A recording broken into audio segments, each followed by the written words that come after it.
Now, catching waves in the ocean is a lot like catching other untamed beasts. It takes a lot of patience, a bit of know-how, and more than anything, timing. Knowing when to strike. I'm here at sunset. Get down. I'm here at sunset. There's a few juveniles here along the shore.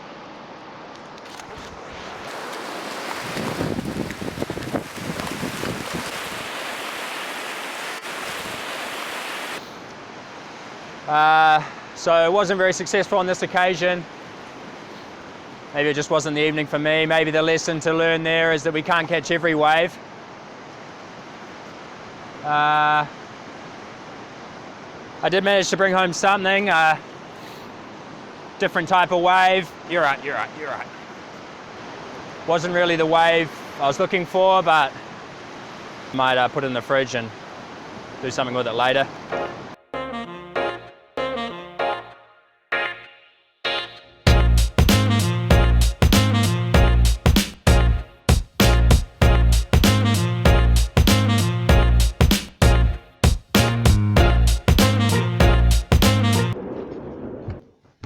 Hey there, surf rats.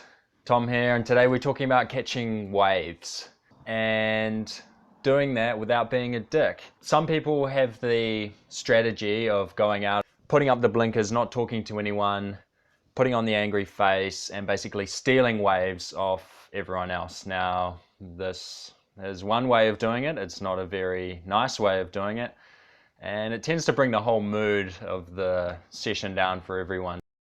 We can't improve our surfing unless we're catching lots of waves.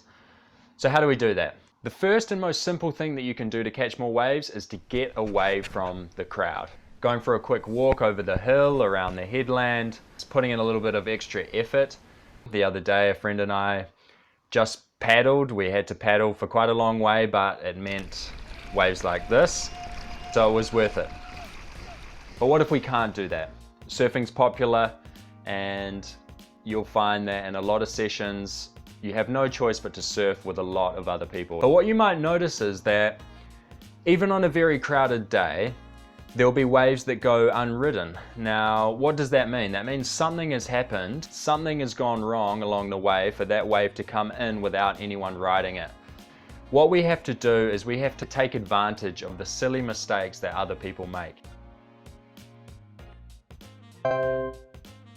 The next thing you should be paying attention to when you're surfing, when you're out there waiting for waves, is your position in the lineup. So what we need is an accurate way of figuring out where we are in the lineup. It doesn't take long when you're sitting waiting for waves for you to drift out of position. There's always going to be some kind of flow of water, and it's going to be pushing you away from where you want to be. Now, I'm standing underneath a large triangle here. It's not much use on its own, but something interesting happens when we can line it up with something behind. Boats use markers like this to line themselves up when they're going through harbors and narrow channels. So what they do is they find one triangle and then they line it up with another one behind.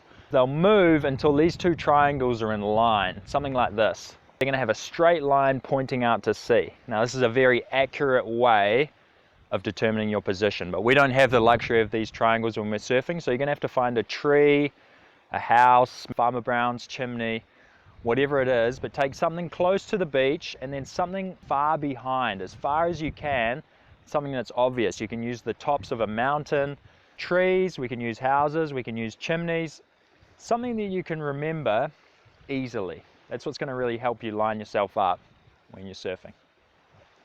The next thing we want to think about is our position on the wave. It's very rare that a wave will just come to right where you're sitting. It's much more effective strategy to hunt down a wave as it's coming towards you. Let's simplify the wave that you want to catch into 3 separate zones, okay? One zone could be called the red zone, and this is the part of the wave that's too steep. If a wave is too steep, the takeoff is going to be very difficult or impossible.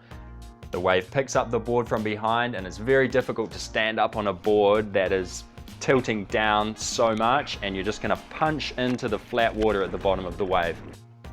On the other side of things, the wave is not going to be steep enough.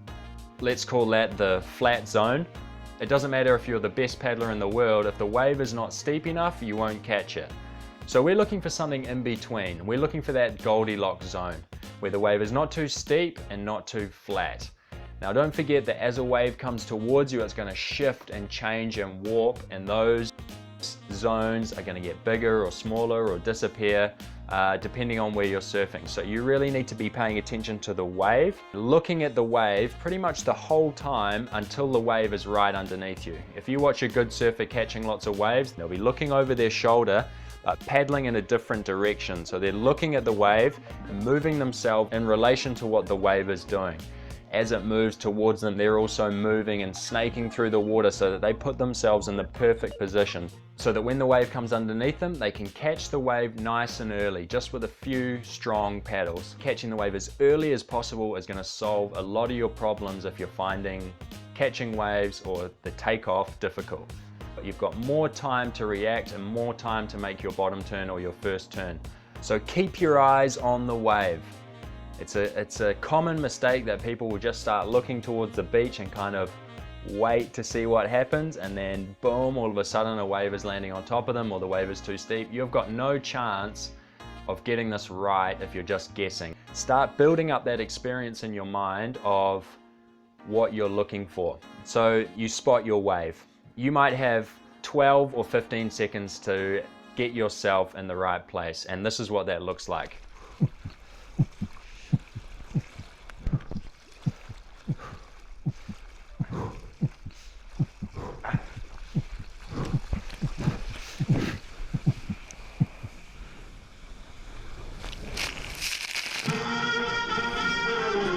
And it's actually a twofold thing, because what's going to happen is if you attempt and paddle and try and catch a wave and miss it, basically your place in the pecking order goes down a few notches at least. You're wasting an opportunity that someone else might have been able to catch that wave.